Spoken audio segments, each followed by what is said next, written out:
Getting surgery is not like getting your oil changed. When you're getting your oil changed, you can go to whatever place is cheaper and most convenient, and pretty much all the places will do a similar job. That is not the case with surgery. So if you need emergency surgery, then yeah, you need to go with whoever is on call and who can do that surgery quickly. However, if you're going to have a scheduled surgery, it is definitely in your best interest to talk to multiple surgeons. Different surgeons have different approaches.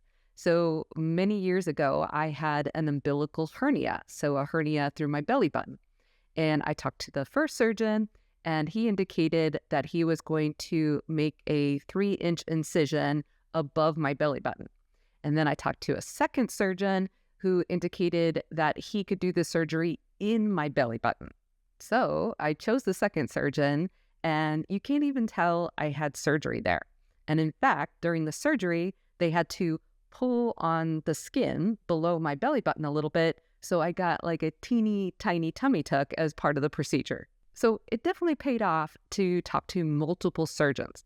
And I'm also here to tell you that almost every nurse I know has a list on their phone of surgeons that they like and respect and that they would be fine getting surgery from, and a list of surgeons that they would not have touched them. So if you're a patient and you tell a nurse what surgeon you're planning to use for a surgery, and they ask you, hey, have you thought about getting a second opinion?